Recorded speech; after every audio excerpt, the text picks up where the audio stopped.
Hey guys, Simon Rawadi and Yetta Rawadi here with you this afternoon. Coming to you live from our lovely headquarters here in South Yarra. Thought I'd get somebody to join me today because, to be honest with you, I'm not feeling the best and I need a bit of a kick in the bum, and I'm hoping having my beautiful wife by my side will help me, one, find some motivation to get this done, and number two, hopefully she's able to prompt me with some questions and I can keep talking and helping you all. Today I wanted to talk about whether or not starting a clothing brand was the right thing to do, and more importantly, a right thing for you to do.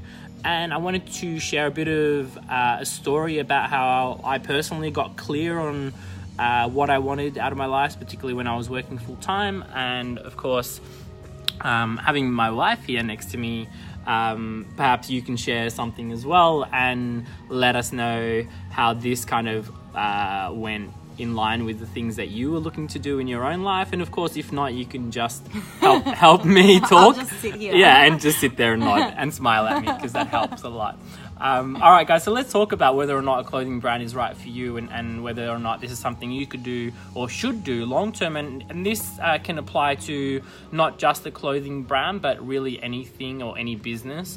So let's kind of go in depth into this. But of course, before we get started and before I forget, if you are looking to start a clothing brand and want to chat to us a little bit further, head over to apparelcreators.com. That's apparelcreators.com. Over there, you'll be able to schedule a call with our team and hopefully understand a little bit more about our products and services and whether we're a right fit for you. So let's dive deep into what a clothing brand actually requires. First and foremost, clothing specifically and having an online store when it comes to apparel and having inventory is going to require a significant financial investment, number one. Number two is going to require a lot of time, energy and effort from you. What you looking at there, girl? Just smiling away? What, am I wrong in what I'm saying? No, you're right. Well, what type of financial investment would you say is the Willa clothing brand required to kind of get started, have a decent collection, let's say 5 items, maybe also have enough there from a marketing perspective, launching their brand, all those types of things, somewhere between 20 and 50k? I'd say between 20 and 50 I think is a good point. What did we put in about 7 years ago now? Probably, I think it was about 25. A little bit too much. Yeah, not too much, but about that. So number one, financially, a little bit more than that. So number one, financially, I think it's definitely a bit of a commitment, so you need to be ready for that. Number two, of course, time, energy and effort. You're going to come across a lot of challenges when it comes to clothing, just with the nature of actual manufacturing and producing apparel. It's significantly difficult, which is why actually something like Slyletica exists. We're here to help you make that choice and help you make that simple. However, if you are going to do it on your own, it's a significant challenge. There's a few challenges ahead where you actually need things like production managers, you need garment technicians, you need quality assurance people on the ground, even just working with manufacturers who are ethical and who do the right thing is a difficult thing to find. Is that right? Yeah. And we can share a lot of research. Yeah. And look, we can share a lot of stories where things have gone wrong, but we won't get into that. Perhaps we'll do that another day. Live, yeah. Absolutely. It's 1 week of live. So I want to talk about how to get clear on whether or not these things are right for you. And you may have noticed yesterday we posted a video of me speaking live on stage at the Freedom Business Live over in Las Vegas, which is a beautiful place to go. If any of you haven't been, hello, and a big shout out to everyone over in LA and the beautiful Las Vegas. Went over there, did a live video, and was talking about trying to understand where you want your life to be 5 years from today. And I was talking about designing what we like to call your ideal average day, which is kind of what you do on an average everyday basis 5 years from today. And for us, or for me anyway, when I did this exercise about 4 years ago now, it was my ideal day was driving from my home on the beach in a particular car, which I'm yet to get, by the way, to a place that I called the Entrepreneur Hub. And hello Valencia, Fantastic. How you doing? I will respond to this and read it properly. I want to share this story. So it was driving from a place that I like to call, from home to a place that I like to call our entrepreneur hub. And essentially it was having a team of people that launched or helped manage an empire of online businesses. That's literally what I wrote down for about 4 or 5 years ago. And literally today, when you look around, this is what we do on a day-to-day basis. We have our beautiful office, which is a bit of an entrepreneur hub because we work with, obviously, entrepreneurs. And it is what we do. We help manage, at the moment, I think we're about somewhere between 600 to about 1,000 active brands at the moment.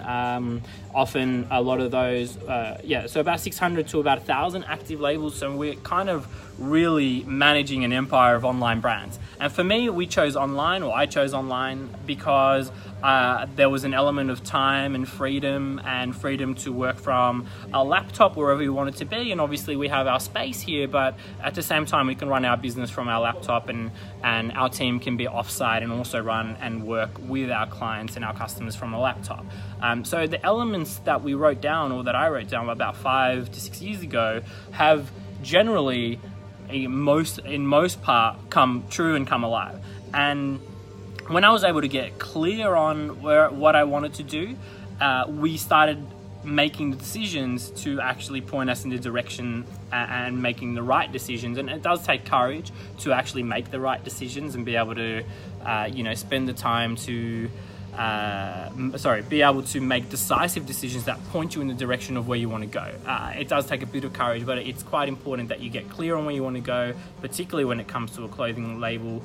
Understand from a clothing label perspective whether you want to be online, whether you want to open a brick and mortar store, whether you're going to be doing drop shipping. There's a million different ways to start a clothing brand, and it can get quite chaotic and confusing if you're not clear on what you want your life to look like 5 years from today. So the tip for today, guys, is figure out where you want to be 5 years from now, write it down and build or design what we like to call your ideal average day. Get specific, write them all down. Where are you going? How are you getting there? Are you going to work somewhere in an office, or you're working from a laptop? What works for you? Figure all that down and kind of write it all out. Are there any tips in terms of how to kind of get into detail with what they're writing down? I think, just have some time to really think about it and really, be honest with yourself with what is it that, you see yourself truly doing and really wanting to actually do, as opposed to what, you may think you want to do, or what you've been kind of saying to yourself that you want to do, what you actually really want to be doing. Yeah, be true to yourself is something that really rings true. And then, writing it down will mean that it's kind of out of your head, and it'll actually make it almost real, and it'll allow you to actually, step by step make changes day by day, step by step, to actually get there. Yeah, it's a slow 1% every single day, kind of going towards where you want to be, and that's the most important thing. And once you're kind of clear, you'll find that the decisions that you make on a daily basis become a lot easier, because you can ask yourself, is this in line with where I want to be? Yes or no. If it's a no, it's pretty straightforward to say no to opportunities, and obviously say yes to the right opportunities, which is really important as well. So I hope that helps, guys. Of course, if you are looking to start a clothing brand and you would love to maybe just chat to somebody who has already started their brand or who's helped many people start their brand, head over to apparelcreators.com. That's apparelcreators.com. We'd love to have a chat to you over there. You'll be able to schedule a call with our team and see if we're a right fit for you. They'll be able to explain our products and services a little bit further, and hopefully we'll see you on our side of the table one day. Maybe you can come into our Entrepreneur Hub and be part of our beautiful empire of amazing customers. Definitely. Yeah, we'd love to see you. We'd love to work with you. And as the team comes back in from lunch, hello everybody. That's so head over to guys at apparelcreators.com, and the team are back now, so they're probably going to answer the phone calls. You will need to book though, because I'm quite sure the calendars fill up fairly quickly. But that's apparelcreators.com. We'd love to speak to you. I hope those handy tips help. That's how you kind of get clear on what you want to do, whether it's your own business or of course a clothing brand. Do that exercise. As always, if you have any questions, leave them in the comments below. We'd love to hear from you and help answer any questions you have. Take care. care from Simon and Yetta. Yeah. Much love. Speak to you soon. Bye.